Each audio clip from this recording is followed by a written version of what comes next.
this first article came out on the 1st of August from CNN. If we could pull up the first article, it's a U.S. reaches plea deal with alleged 9/11 mastermind Khalid Sheikh Mohammed. Look at that guy right there. I made this joke before we went live. I'm going to do it now. That's Ron Jeremy. That is Ron Jeremy. That's Ron He's Jeremy. starring in this new movie. And, the wall wasn't painted well behind him. Jeez. He looks horrible. He has a vest underneath his shirt. All right, go ahead, Rob. That is a hairy That's a hairy ass dude. That was like my uncle on a Sunday morning. Like, and the weird part is the hair connects from the back to the chest all the way around, so there's no break in that hair. So masculine. Well, that guy was, last week it came out, or 2 weeks ago, August 1st, the U.S. had reached a plea deal with alleged 9/11 mastermind Khalid Sheikh Mohammed and 2 other defendants accused of plotting the 2001 9/11 terrorist attacks. The pre-trial agreement was reached after 27 months of negotiations. It took the death penalty off the table for Mohammed, Walid bin Attash, and Mustafa al-Haswani. They actually sent a letter to all of the 9/11 victims' families going, I know you lost your family and that's terrible and all, but we're going to let these guys live. So it was terrible. There was a bunch of outrage. People were really upset by this. I was upset by it. We talked about it on the PVD podcast. Yep. 2,977 Americans died on 9/11. And for these 3 dirtbags to be given, did the guys that were trapped on the 100th floor of the Twin Towers have a choice whether they wanted to live or die that day? No. So why do these scumbags? I love that. That great point. That. Yep, good. So there was outrage by everybody, but specifically what concerned a majority of people with ties to the families of 9/11 victims was that if there was no trial, the reason that they gave them the plea deal was because they did not want this case to go to trial. Part of the reason they didn't want it to go to trial is because these 3 guys were locked in Guantanamo Bay and there were torture tactics that were used on them. So they were concerned that the evidence that was obtained through the torture tactics of these guys would be inadmissible in court because they were obtained through torture. Yeah, because if you're getting waterboarded, you'll admit to killing JFK even though you weren't even born. Exactly. That's how bad it is. So they offer the plea deal, but the families were upset. And I'll read you a quote. This is from Brett Eagleson, the president of 9/11 Justice, an organization that represents 9/11 survivors and family members of the victims. He said that families were deeply troubled by these plea deals and pushed for more information about Saudi Arabia's involvement in the attacks. Brett goes on to say, we urge the administration to ensure that these deals do not close the door on obtaining critical information that can shed light on Saudi Arabia's role in the 9/11 attacks. Our quest for justice will not waver until the full truth is revealed and justice is served for the victims and their family. I'm all with you because, first of all, 16 or 17 of the hijackers from 9/11 were Saudi nationals. There's so many weird ties to Saudi Arabia and 9/11, and if this case doesn't go to trial, then they won't have discovery, and that evidence, any evidence that there may be of Saudi Arabia's involvement in the 9/11 attacks would never be released to the public because there'd be no trial. I want to, and I love, bro, being a New Yorker, being in the military, remembering exactly where I was when it happened. I was in Wisconsin on the Air Force shooting team, and between guys, I knew 2 days before, because my competition got canceled, something was going down. Just like Condoleezza Rice when she was calling her mayor friend and was like, "Hey, don't fly to New York today." Very suspicious. But I love that, Rob, because you don't hear a lot about Saudi's involvement because we're kind of allies. Now we're not allies, but we're cool with Saudi Arabia. The other thing you don't hear about is the dancing Israelis who were recording the towers going down and cheering, and they got caught, and all of them were what? They had ties to Mossad? Yeah, they were held for like 45 days and then sent back to Israel. They were part of the, I believe it was called Urban Moving Company. Yeah. And then when they raided the offices for that company, they said it looked like guys had packed up in the middle of the night and fled. And there were computers left, there were documents left, but they just took everything else and took out. I'm so happy. Dude, I'm actually really happy because I think, listen, and believe what you want. These guys weren't. If they're terrorists, I believe they deserve to die. If they wanted to kill people, that guy probably has a history. But I think the fact that it goes to trial, and I want to hear everything. I want to know everything. I want to know. I mean, we're never going to get the inside job story because from what we're seeing, bro, there's still to this day. Put building 1 and 2 to the side. Building number 7, you cannot convince me with any physicists. Nobody can convince me because I'm from New York and I've been there. Something that's further than a football field away caught fire from debris and fell down like that. You cannot convince me. If you want to call me a conspiracy theorist, go ahead. It's I believe this is true, and the internet will fact check me, that there had never been a steel structure skyrise that had collapsed under fire. Until then, and since then. And then they say, well, it got struck by the planes and the fuel. That doesn't explain building number 7. Yeah. And then they say, oh, well, the water get out of here. Got cut. Get out of here. It's nonsense. But my question is, 21 years, and they haven't gone to trial or have gotten a plea? No, they've delayed the... Yes, originally this was supposed to go to trial in 2021, which is still 19 years after they captured him, 18 years.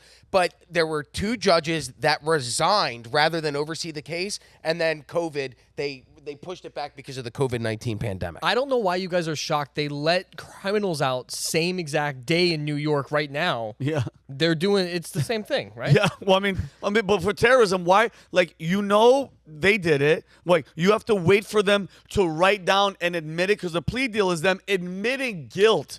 And Rob made a great point, bro. And this was a big thing during the Bush and then Obama and all these guys. Like guys, if they capture Daniel right now, okay, and we're like, hey, tell us that this guy is a terrorist because we want to go bomb his town. And Daniel goes, no way. And we waterboard him and dude, trust me, nobody, if you've ever been even like jokingly tortured waterboard, I've seen people mess around and do it. My cousin did it to me once. Look, you're going to admit to anything, and all he has to do is sign something saying this is the terrorist, that's where he lives, and then that gives him the okay to bomb. Yes. Yeah, just to point out, waterboarding at Guantanamo Bay sounds like a fantastic vacation if you don't know what either of those things mean. Yeah, exactly. Yeah.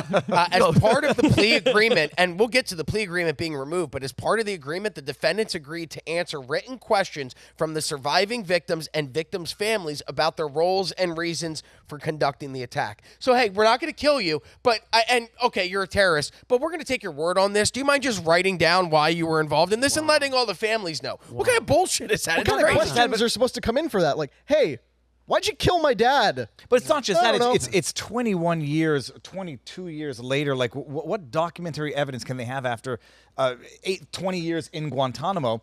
And if this was not such a shocking outrage of an injustice, why keep it so secret? And then why immediately backtrack on it once it becomes public when people start revolting? Which is what they did. So let's go to the next slide. This is August 7th, New York Post. Lawyers for accused 9/11 terrorists say move to revoke plea deal was corrupt. So what happened was, and God, it's going to pain me to give credit to the Biden administration. Ugh. But they've actually done something right. So they're 1 for 7,000 on decisions over the course of the Biden and Harris administration. Good. Yeah. Secretary Lloyd Austin decided to revoke the plea deals. Oh my God! And pull them off the table. But they don't get credit for doing the right thing after they get called up for doing the wrong thing. They can plead that they didn't know that it was going on. Bullcrap. Okay, back to 0 for 7,000. Yeah. That's great. Once people start getting outraged, then they pull the deal back that they would have passed through the dead of the night if they had. Dismissed the military prosecutor who was responsible for the plea deals and said it was all her fault and she'd never gotten it approved with them. Like, yeah, for sure. This woman just on her own decided to give a plea arrangement to the 3 people who pulled off 9/11. Yeah, I buy it. I love the lawyer, Walter Ruiz, a lawyer for Mustafa Hamed Adam al-Haswani, said that the removal of the plea deal was corrupt, and goes on to say, we have had an unprecedented act by a government official to pull back what was a valid agreement. For us, it raises very serious questions about continuing to engage in a system that seems so obviously corrupt. And these motherfuckers killed 2,977 people. At a certain point, and I love that we're America, and we have to, you're innocent until proven guilty, and every person gets the right to a trial. On this occasion, fuck that. Yeah. Fuck that. I agree. Pull it off the table. Enough. Honestly, what I want for these 3 guys is a public hanging. Yes. I want them put to death. I want us to watch, and I want us to grill them on live public television. They had Kim Cheadle on the stand or testifying in front of Congress for a week. And then where did she go? We never got answers. What was the punishment for the Trump assassination? Nothing. In fact, what came out yesterday? Did you see the video that came out yesterday? Yeah, that the cops that there's a GoPro or Did whatever. you notice how there was no audio for the first? No audio, but sometimes it takes a couple seconds. I think 15 to 30 seconds before it kicks in. But here's the problem of that video, Rob. Great point. You see him getting mounted up. You see the shooter, and then he gets down. Nobody tells the president. Nobody relays anything, bro. This is besides incompetence, but that was absolute horseshit. And then you hear on the tape that the local police are saying, we warned the SWAT team 3 days before that roof was a liability and needed to have people on it, right? So look, we had all those congressional testimonies, and Kim Cheetah went up there, Ronald Rowe went up there. Oh, it's a sad day for the Secret Service. And then what comes of it? Oh, we just moved on. Now we're talking about Brett Summer and Kamala Harris and Taylor Swift and everybody endorsing her. Yeah. But nobody's actually focused on the actual testimony in the hearing. I want public hearings. I want to know if the Saudi government was involved in 9/11, and I want these 3 guys put on trial and then murdered afterwards. Let's put them in a building, fly a plane into the building, and then have them try and survive and get out. And maybe that's what we do. We put them in a high-rise, then we slam planes into the high-rise. We empty the high-rise first, and then we go, hey, if you guys get out, then you can live. We're still going to jail you forever, but you can either choose, like the people on 9/11 that had to make the choice. Do I jump from this building? Do I burn to death? Do I die from smoke inhalation? Like, these people had no options. And what the most horrific imagery from 9/11, when you look at it, is the photos of people waving for help outside on the 90th and through the 100th stories looking for help, and then making the decision, my choice is I either stay here and die, or I die on my own accord and I jump from a building. And we decide to give those 3 fuckfaces a plea deal. So it's very interesting. Rob, I think I was going to say do like a lottery for the 2,977 families, and whoever wins gets to pull like the trigger for the – for like the hanging, like the hanging like Game of Thrones. But I like that better. We'll build like a makeshift high-rise, 20 floors. We'll hit the middle of it so they have to jump off because they're going to die at 20 floors. Maybe make it 30, whatever. And then put one of the terrorists in another building 150 yards away, and then just have that one fall, because he's going to be like, oh, I'm going to make it in here. This one isn't going to fall, and then we kill him too. No, because I think that message needs to go out. Just like with the parents as well. The parents of those school shooters, now, I forgot what state it was, they are actually going to jail because their kid did this offense. In Michigan. I want the parent, listen, if you raise a terrorist and you're one of these terrorists, I'm sorry, the mother and father of these terrorists, we're going to sign a law, and I'm sorry, you guys got to go too because you raised that kid. That's my opinion. Because you know what that'll do? Because terrorists love their mothers and fathers. Like that'll make a terrorist parent go, hey, listen, Amir, don't. Please, we just bought this house. I don't want you to, don't save it for later. Listen, because we need to have harsher consequences for terrorists, for murders. Because Robbie, you said that number. As you were saying it, I was hitting it actually, because when you just throw out 3,000, okay, 2,977 people died or burned or jumped, and we're gonna let these guys just live and sign little reports. I think it's horseshit. I always thought the United States didn't negotiate with terrorists, and we literally are now negotiating with terrorists. Sorry. Exactly. I don't remember where I was in 9/11 because I just turned 2 years old. I was going to say, you were probably sperm trying to find an egg. I was sperm trying to find an egg, and now I have a beard. Look, it's been that long. These guys are not sent away yet. It blows my mind. Say what you want about Kamala, but she's really good at sending people to prison. At least she's got that. Yeah, she's actually very good. Well, we just need to plant weed on these 3 guys. Yeah. If she has weed, if they have weed, they're gonna go to prison for the rest of their life. Oh yeah, still give them the chair. Here's the thing that's kind of confusing to me at this point. Why is the United States government choosing to be such sticklers for due process on this case? Yeah. Like they will screw over anybody at any time. What is Gitmo for? Guantanamo Bay exists for the government to get away with all the shady crap they can't actually do on U.S. territory. I agree. And you're supposed they waterboarded Khalik Sheikh Mohammed to get information about Osama bin Laden. Yep. They torture people there all the time. Like, that is supposed to be the place where that's all of the torture that's spot, yeah. That's where they take the terrorists and do all the nefarious stuff that they can't legally do elsewhere. But suddenly, it's like, no, we have to presume innocent until proven guilty and give them representation and plea arrangements. Yeah. It's like, okay, it's crazy. Why'd you decide to do that now? They treat 9/11 terrorists better than they treat January 6th terrorists. If you want to call them that. Because the January 6th guys were innocent, or they were proven guilty before they could prove their innocence. It was, you were there on the Capitol that day, we're going to arrest you and we'll sort it out afterwards. But these guys, by the way, weird weeks in 9/11. Because, again, you're 24. So, I mean, this happened 23 years ago. And then all of a sudden this comes out from the New York Post. I'd like to show you this. Show this? This is the unseen 9/11 video found in a closet. A newly discovered footage shows unseen views of the moments the World Trade Centers collapsed after being struck by the 2 passenger jets on September 11th. A guy named Ki Sugumoto was living in the East Village in 2001, and he filmed it on a Sony VX2000 just after he saw the second aircraft hit the buildings. And then he put that footage away, and his nephew found it and released it for the world. But what's interesting, we've never seen the Twin Towers collapse from this angle. It's from the different side of a building. And according to all the reports, people are saying that it looks like a controlled demolition. I don't want to get into that conversation because I'm not an engineer. I'm not an architect. But I can tell you that there is an organization called Architects and Engineers for 9/11 Truth. It's more than 3,000 engineers and architects who say that the way that the Twin Towers collapsed could not have happened. Physically, it's impossible. According to physics, the laws of physics, it could not have collapsed the way that it did. And it's not like my mom saying it. It's not like professional. Yeah, it's not like that. Remember the guy from AutoZone with the firmament? I loved him, but it's not like that guy's coming on and saying, Wade. yeah. It's not him. These are legitimate. These are people that went to school for architecture and for engineering. These are people that risk their reputations and put their reputations on the line to go and try and prove that these buildings were brought down with something else other than the planes. It's just very interesting. If you guys want to roll the tape and take a look. Jake? What they're saying is there's white flashes towards the top corner. Top left? Before the building comes down. I just want you guys to take a look at this and decide for yourself. All right, go ahead. Yeah, look on the left side. See as it's going down. That's like 10 stories down, and then boom! That's a little baby. Yeah, but the issue, the argument is going to be that as things buckle, they spark and whatever.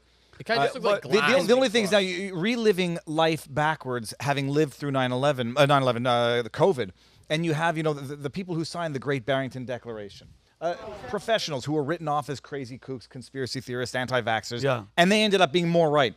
And now going back and reassessing this, and you have the people who are trained in the industry that say no, this did not collapse like a natural collapse.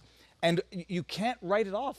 What you can actually take for granted is that what we're told by the government about 9/11 is not the whole story and probably not true. And there's also, in addition to the architects and engineers, it's the pilots for 9/11 Truth. I forget the name of it, but it's an organization of pilots who talk about how the plane that smashed into the Pentagon, these are skilled, trained pilots who go, I could not pull that maneuver off. It was like a 180 corkscrew coming down. They're saying we could not pull this off. How could a guy that failed flight school, and they said he was not good at landing or taking off or controlling minor small aircrafts, how's that guy control a giant 747 and bring it into that corkscrew maneuver to slam it? It wasn't even first of all, it wasn't even a plane did not hit the Pentagon. Period. End of story. It's the deeper question is, how do these people get away with it? I know Goebbels from the SS, the Hitler's boy, was like, the bigger the lie, the louder you scream it, the more the people will believe it. Make a lie so outrageous that no one would think someone with a conscience would make such a lie, and you nailed it. Because, by the way, they like those 3,000 engineers and everything. It's like with COVID, all the professionals, who are the Dr. Malone and all these guys, they're like, Dad, shut up. This is your profession. You invented the mRN1. Like, it's insane, and that's why going to your spiritual thing, going to God, bro. If that's not evil running the show, then you're delusional. Let's stop playing this game. 9/11, I don't know if Bush and all those, I remember he was in the classroom and they were saying stuff like plane, hit, steal, burning. It's that, because of that one event, got everybody on board to move forward an agenda. Okay? Patriot Act, invasion of countries. I mean, whether or not it was an inside job, a let it happen on purpose, and made it happen, whatever, the outcome was certainly very, very convenient and very profitable for the military-industrial complex. Huge. Like, look where we are today because of that one event. That's the most, besides JFK, what's bigger than this? Pearl Harbor? Okay, that was horrible. Well, this was live. Arguably, there was already a world war going on, and America would have gotten into it eventually at some point. This sealed the deal. This is I think there's no greater shift in the direction of humanity than 9/11. Period. And so And it's not that far. Look at the point with the Saudis that the lawyers mentioned that Rob said. Think back just a couple of years ago. It was not acceptable to even imply that the Saudis were involved. But now that's one of the leading theories. Is that course. the Saudis and the United States government potentially, With Israel potentially, all had a vested interest in having this happen. So they pulled it off using patsies from Saudi Arabia. I have two things Go, I want to say, go. and then we can move on. No, go for it. Daniel. Because you're young, I want you to understand it's weird that you don't know this. There was a world before 9/11 that was different than the world you're living in today. And I feel so lucky to have lived in that for because I was 14 when the Twin Towers went down. I'm so lucky to have that 14 years before because 9/11 changed my world completely. It changed the world. But specifically for me, I went, oh my God, there is evil that exists in this world and they want to attack us. And I never felt that way. I always felt safe until 9/11. But there was a world before this that's so different than the world we live in today. And 9/11 is the catalyst of what changed. The invasion of privacy, spying on its citizens. The fact that you're on your phone and they can watch everything that you do. That didn't exist back then. I got to say, Now like, it does. my issue is it was a world before 9/11, and then after 9/11, people were like, very, very patriotic and Yes. trusted the government. And there was a world before COVID, which we now all have lived through. If I had known at the time you could not trust the government as far as you could throw them, and the explanations they were giving you for going to war with Iraq were all a load of crap, I mean, I would have viewed 9/11 probably more like Alex Jones viewed it than like 21-year-old Viva Frei viewed it. Once you realize that the government is evil, you go back and you relive that, and you don't believe a damn word they say about it, and nor should you. And the one final thing I'd like to say, if you're ever in New York, one of the most moving things that I have ever gone to is the 9/11 museum. There is a room in the middle of I'm gonna try and not cry. In the middle of the memorial, there is a room where you can go in and they have pictures of all of the victims and you can hear the phone calls that these people are making.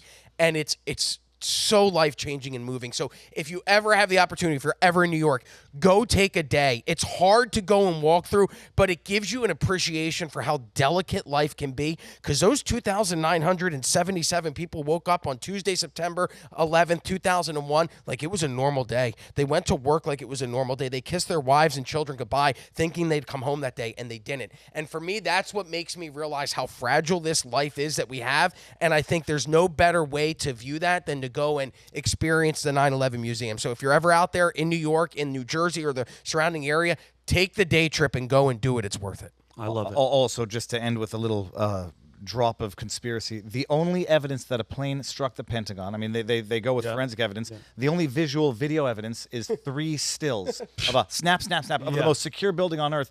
I'm not saying what I believe and what I don't believe, but I don't believe that that is the only image they have. Those 3 screenshots. They confiscated 80 cameras from gas stations, hotel surveillance cameras around that were said to have captured the impact. Also, this is the only angle of this side of the building.